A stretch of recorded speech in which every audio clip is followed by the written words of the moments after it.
qodobada barnaamijkeena subaxnimo aan idinkugu soo gudbinayno waxaa ka mid noqon doona diyaaradaha dagaalka ee Mareykanka ayaa la sheegay inay ku dhawaadeen saacadihii la soo dhaafay hawada Iran kadib maxaa dhacay diyaaraduhu se noocay ahaayeen maxayse u socdeen tafaasiil ku saabsan xaaladda Iran iyo Mareykanka xiisada u dhaxaysa ayaynu barnaamijka ku faaqidi doonaa waxaa soo kale barnaamijkan idinkugu soo gudbin doonaa xaaladda dalka Yemen halkay ku dambeeyeen kooxdii Imaaraadku taageerayay ee lagu jabiyay dagaalkii ka dhacay halkaas wararkii ugu dambeeyay ayaanu iyana barnaamijka idinkaga soo gudbin doonaa iyo Gaza oo lagu dilay sargaal ka tirsan ciidamada ammaanka maamulka Gaza iyadoo ay dileen maleeshiyada Israa'iil ay taageerto haddaba sida ay wax uga dhaceen Gaza iyana barnaamijkan ku faahfaahin doonaa qodobadaas ayaynu idinkugu haynaa barnaamijkeenii ugu horreeyay saakay oo ah subaxnimo isniina inta ku jirno wixii warar soo kordhana waan idinla wadaagi doonaa saxaabay meel kastoo aad joogtaan kusoo dhawaada barnaamijkeenii ugu horreeyay maanta oo isniina haddaba barnaamijkan waxaynu ku bilaabaynaa iyadoo ay noo soo socdaan qodobo kale oo muhiim ah arrinta magaalada Gaza waxaa la sheegayaa in lagu dilay sargaal ka tirsan ciidanka booliiska CID-da ee maamulka Hamas ee magaaladaasi Gaza gaar ahaan deegaanka la yiraahdo Khan Yunis haddaba kooxo hubaysan ayaa si gaadmaa ninka ku dilay kadibna waxay sheegteen oo ay bartooda ku soo qoreen inay yihiin maleeshiyada ka horjeeda Hamas ee Israa'iil taageerada ka hesha oo si Malaysia ku dishay ninka sargaalka haddaba wararkii ugu dambeeyay Al Jazeera ay qorayso ayaa waxaa lagu sheegay in la dilay ninka sargaalka waxaa la sheegay in la dilay ninkii CID-da ama qaybta baarida dambiyada booliiska magaalada Gaza ee deegaanka Khan Yunis la dilay waxaana uu sheegtay ninka hogaamiya maleeshiyooyinka Gaza ee Israa'iil ay taageerto weerarkii ninka lagu dilay inay iyagu ka dambeeyeen haddaba wasaaradda arrimaha gudaha maamulka Gaza ayaa sheegtay in la dilay ninka sargaalka oo lagu magacaabayay gaashaanle Maxamuud al-Astal wuxuuna ahaa da'diisu 40 sano jir waxaa la sheegay in gaarigiisa lagu soo weeraray gaari kale oo lagu xabadeeyay deegaanka la yiraahdo Al-Mawasi oo ku yaala dhinaca galbeed ee Khan Yunis waxaana la sheegay in isla goobtii uu ku dhintay ninka sargaalka ah markiiba waxaa sheegatay kooxdan iyadoo Israa'iil taageerada ka hesha maalmihii lasoo dhaafay ayaa waxaa kooxdan nagta ka saaray nimankii Al-Qassam ahaa iyo muqaawamada waa la dilay waa la laayay kadib marka waxay sameynayaan raggan amniga ka shaqeynaya booliiska ayay ugaarsanayaan oo ay dilayaan marka ninka nin dhalinyaro ahaa leeyahay 40 sano jira halkaas ayay maanta ku dileen haddaba qodobka halkaas aan kaga gudbaynaa waxaynu galaynaa saaxada Iran iyo Mareykanka xaalkooda halka uu marayo haddaba saacadihii la soo dhaafay waxaa la sheegayaa diyaarado ay ku jirto diyaaradda wax bamgaraysa ee la yiraahdo B-52 oo ay dhinacyada ka socdaan diyaarado kale oo Mareykanku leeyahay inay ku dhawaadeen xuduudda dhanka hawada ee Iran ayay ku dhawaadeen ilaa marka hawada aad gasho ma lagu soo ridi karo waxba hawada banaankeeda joogeen laakiin waxaa la yaab leh dhaqdhaqaaqyadan Mareykanka wuxuu ka sameynayaa gobolka saldhigyada gobolka diyaaradaha ka soo kaceen diyaaradan waxaa la sheegayaa inay ka soo kacday saldhig ku yaala Mareykanku ku leeyahay dalka Qatar inkastoo Qatar aysan ogolayn in Mareykanku dalkeedu inta baxo Iran ka weeraro laakiin iyagu hadda weerar uma socono dhaqdhaqaaq iyo qiimeyn Iran haddii ay heegan ku jirtay in kale isla markiiba marka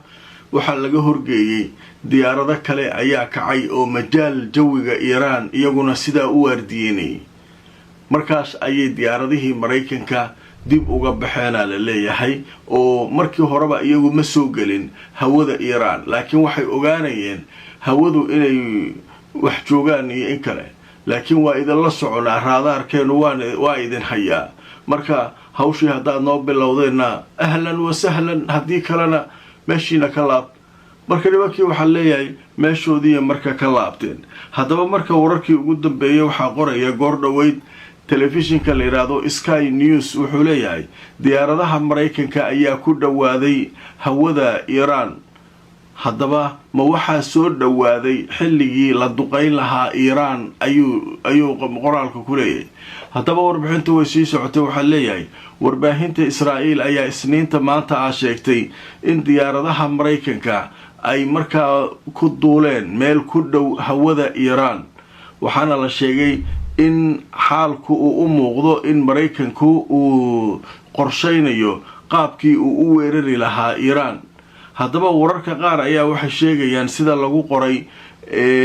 telefishinka 14 ee Israa'iiliyiintu ay leeyihiin in diyaaradaha halkaasi tagay ay ku jirtay diyaaradda la yiraahdo B-52 oo ka mid ah diyaaradaha waaweyn ee wax bamgareeya. waxaana la sheegay in diyaaradahaasu ay ka soo kaceen saldhigga ciidamada cirka ee la yiraahdo Al-Udeyd kaasoo Mareykanku ay ku leeyihiin dalka Qatar.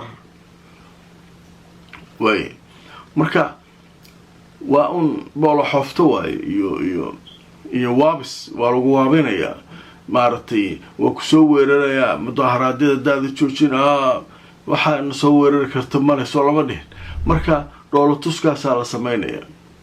marka ma weerari doonaa ma iska dayn doonaa waa hawl kale. laakiin waxaa leeyahay 3 arin ayaa loo soo jeediyay ninkii Trump ahaa shalay wuxuu la shiray rag oo arinta Iran uu kala hadlay. berito talaadaana rag kale culus ayuu la hadli doonaa oo go'aan ka qaadan doonaa. shalay 3 scenario ayaa waxaa la yiri ayaa suuragal ah in markaa la sameeyo. kow inaad beegsato halka ay ciidamada Iran ay joogaan xarisul ciidanka kacaanka ilaalada kacaanka meelaha ay joogaan inaad beegsato iyo gantaalaha mid walba marka khatarteeda leedahay ogaada taas ina midaas kaliya ina weerarto. kow midda labaad inaad disho madaxda Iran ayatullaahiga ugu weyn iyo ragga kale in maamulka dhan meesha ka saarto. labo number 3 inaad ciidan ku weerarto Iran dhan aad qabsato. marka saddexdooda maxaa suuragal ah maxaa suuragal ahayn waa arin madruux oo miiska saaran waay oo laga wada hadlayo. marka waxa leeyahay arinta xariska ciidanka ilaalada kacaanka goobahooda iyo gantaaladooda weerara daatira iyagu gacmaha isma saaran dooraan.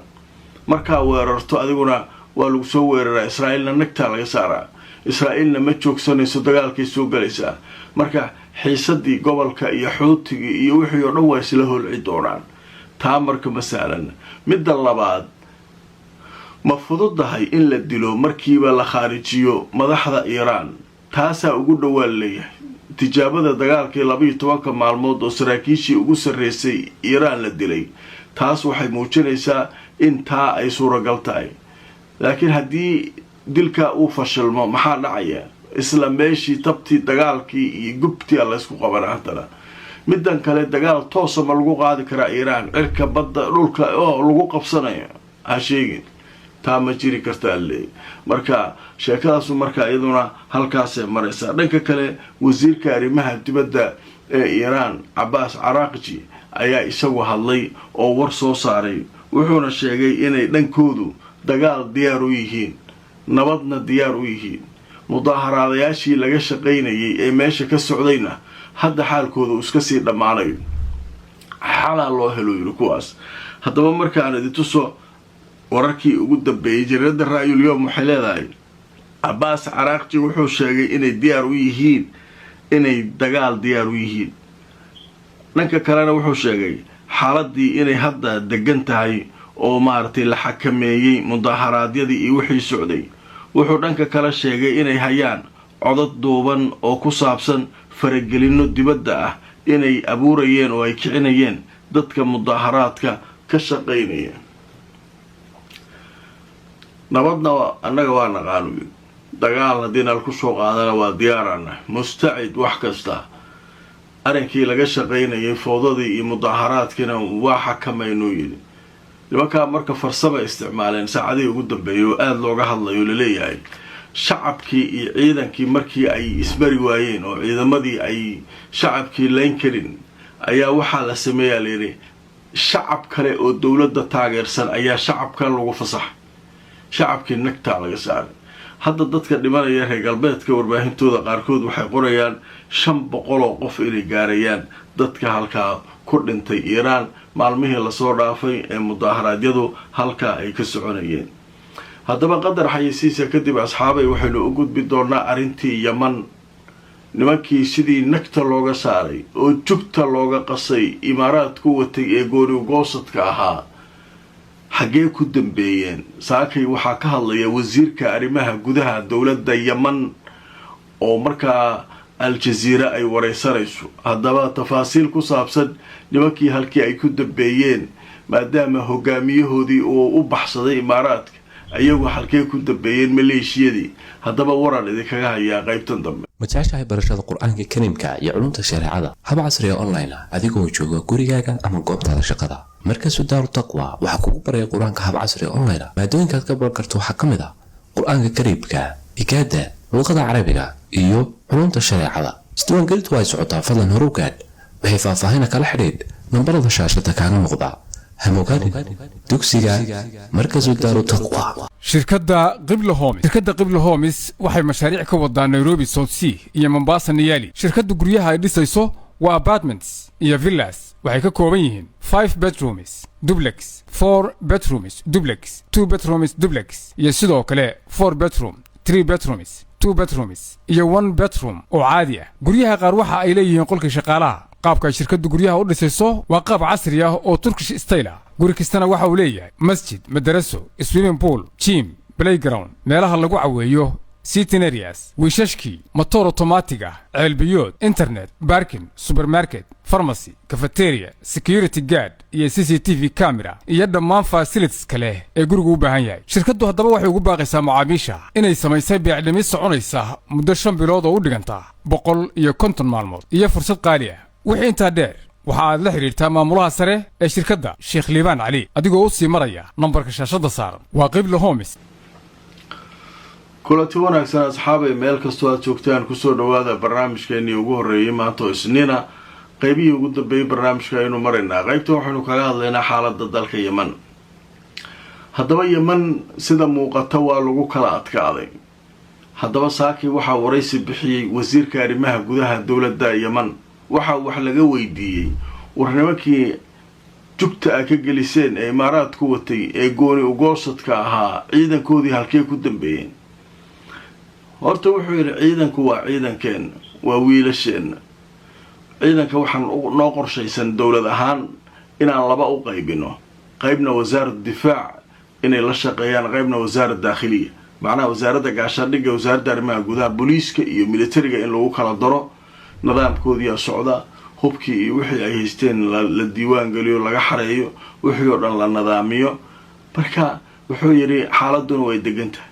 dowladdu ayada hadda meel walba isku fidisay ciidamadeeda la yiraahdo darcul wadan iyo ciidanka kale ee dowladda taageersan ilaa magaalada Cadan ilaa meel kasta iyaga ku feesteenay Sacuudigii iyo kooxdii uu watay ayaa koonfurta siday tahay markan u qabsaday nimankii imaaraadka sidii jugta looga galiyay waa carreen waa tii awgeedeen hogaamiyahoodii Aydruus Az-Zubaydi inuu doon ku baxsaday Soomaaliya si maray ilaa uu Abu Dhabi sidaa ku tagay marka nimankaasu mar kale way soo koorsayn doonaan dadka qaar aaminsan yihiin meel ay ka soo galaanba imaaraad ma hari doono marka laakiin Sacuudigu way sugayaan waxay leeyihiin xagee maanasaan awal imaaraadku waxay keenaan garoomo nimankan ay joogaan diyaaradaha ku soo dejin jireen dekada Mukalla iyo meelaha ku soo bixiyay oo dhan waa laga qabsadaa marka meel kale oo abaabul iyo wax ka socon kara ma jiraan may qaar kale laakiin wax falaqeynay waxa leeyahay imaaraad ma hari doonee wuxuu nimankan dhexdoodu haddana ka dhex kicin doona oo koox kale ka sabaysan doona marka sheeko walaal beesha ka socota haddaba aradito soo telefishinka Al Jazeera wararkii ugu dambeeyay qoray wasiirka arrimaha gudaha Yemen ayaa u sheegay Al Jazeera in xaaladda hadda ay degan tahay dalka Yemen ciidamadii kuwii gooni ugoosadkana lagu soo dari doono ciidamada dowladda oo la kala qaybin doono marka hawshaas halkaas ay maraysaa barnaamijkaygii ugu horeeyay asxaabay halkaa ayaynu ku joojinaynaa fakarkiina iyo aragtidiina waa muhiim noo soo qora inta aan mar kale kulmayno like gareeyo oo share gareeyo barnaamijka haddaad ku cusub tahay youtube-kana subscribe-ka ka iloobin facebook-kana follow gareey nabadgelyo